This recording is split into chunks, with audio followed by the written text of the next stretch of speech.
कौमी सलामती कमेटी का इजलास जारी। अस्करी हुकाम के सिक्योरिटी सूरत हाल पर ब्रीफिंग। दहशतगर्दी की हालिया लहर और मौशत की दरगर्दों सूरत हाल पर कौमी सलामती कमेटी का अहम इजलास। कौमी सलामती कमेटी का इजलास वज़ीर आज़म शहबाज शरीफ की ज़ेर सदारत वज़ीर आज़म हाउस में हुआ, जिसमें मुसल्लह फ़ौज के सरबराहान और वफाकी वज़ीर भी शरीक हुए। इजलास में वज़ीर ख़ारजा बिलावल भुट्टो ज़रदारी, वज़ीर दाखिला राना सनाउल्लाह, वज़ीर ख़जाना इसहाक़ डार, वज़ीर दिफ़ा ख्वाजा आसिफ और army chief general Asim Munir वज़ीर आज़म भी शरीक हुए। अस्करी हुकाम की जानिब से कौमी सलामती कमेटी को मुल्क की मजमूई सूरत हाल पर ब्रीफिंग दी गई, जबकि इजलास में दहशतगर्दी की हालिया लहर में शहीद होने वालों के लिए दुआए मग़फ़िरत भी की गई। याद रहे कि गुज़श्ता रोज़ वज़ीर आज़म शहबाज शरीफ से army chief general Asim Munir ने भी मुलाकात की थी, जिसमें मुल्क की सिक्योरिटी सूरत हाल पर तबादला ख्याल किया गया।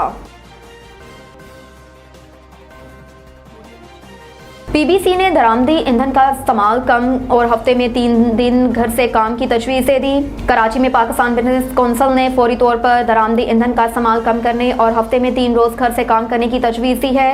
पाकिस्तान बिजनेस कौंसिल की जानिब से जारी बयान में कहा गया कि पाकिस्तान को फौरी दरामदी ईंधन का इस्तेमाल कम करना होगा। इंटरनेशनल एनर्जी एजेंसी के 10 नकात पर OECD मुमालिक अमल कर रहे हैं, लिहाजा पाकिस्तान को भी इन नकात पर अमल करना चाहिए। पाकिस्तान बिजनेस कौंसिल ने तजवीज़ दी है कि जहाँ मुमकिन हो वहाँ हफ्ते में 3 दिन घर से काम करना चाहिए।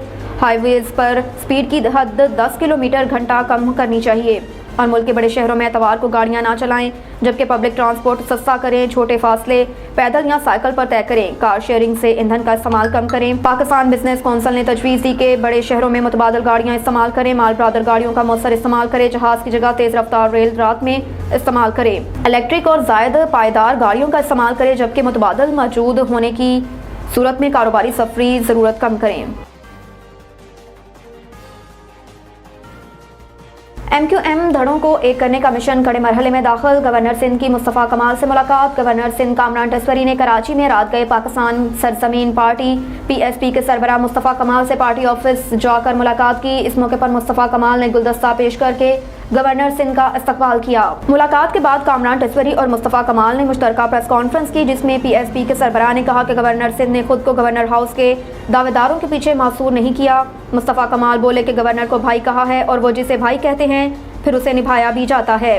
उनका कहना था कि मेरी मुलाकातें सिर्फ MQM के नामजद गवर्नर ही से हुई हैं। MQM रहनुमाओं से खलूत या जलूत में मुलाकातें नहीं हुई। दूसरी जानिब गवर्नर सिंध ने कहा कि इस्तकबाल पर पाक सरजमीन पार्टी के कारकुनान का शुक्रिया अदा करता हूँ। मुस्तफ़ा कमाल भाई और अनीस कायम खानी भाई की क़यादत में PSP शहर के मसाइल पर आवाज़ उठा रही है।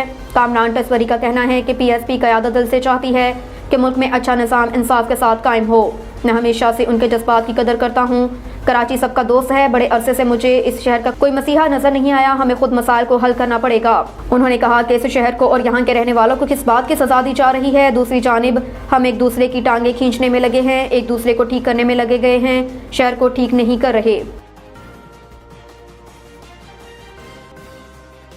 गवर्नर KP ने हेलीकॉप्टर के इस्तेमाल से मुतल्लिक बिल पर इख्तलाफी नोट के साथ दस्तखत कर दिए। गवर्नर खैबर पख्तूनख्वा गुलाम अली का कहना है कि बिल पर दस्तखत कर दिए हैं, लेकिन इख्तलाफी नोट भी लिखा है। इख्तलाफी नोट लिखा है कि ये फाइनेंस बिल नहीं है। हाजी गुलाम अली ने लिखा कि जो लोग उससे मुतासिर हो रहे हैं वो अदालत जाएंगे, तभी सही फैसला आएगा। ख्याल रहे कि सूबाई असम्बली ने हेलीकॉप्टर के इस्तेमाल से मुतल्लिक बिल मंजूरी के बाद गवर्नर को दस्तखत के लिए भेजा था।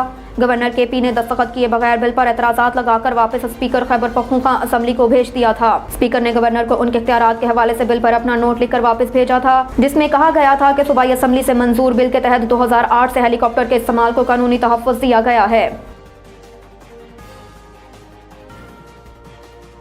और इधर रावलपिंडी में रोटी और नान की कीमतें बढ़ा दी गई। पतेरी सुर्ख रोटी 15 रुपए, खमीरी सफ़ेद रोटी 25 रुपए, नान 30 रुपए, पराठा और रोकनी नान की कीमत बढ़ाकर 50 रुपए कर दी गई, जबकि चाय का फी कप कीमत भी 50 रुपए मुकर्रर कर दिया गया। सदर नान बाई एसोसिएशन शफी कुरैशी के मुताबिक सुर्ख आटा बोरी 10,000 रुपए और मैदा फाइन आटा बोरी 11,000 रुपए का हो गया।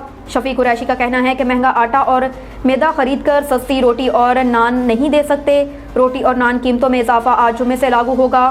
लाहौर इंसामिया का नान रोटी की कीमत बढ़ाने की इजाज़त देने से इनकार। ज़राए के मुताबिक नान भाई एसोसिएशन ने नान और रोटी की कीमत में इजाफे के लिए दरख्वास्त दी थी। तंदूर मालकान नान की कीमत 35 रुपए और रोटी की कीमत 25 रुपए मुकर्रर करना चाहते थे।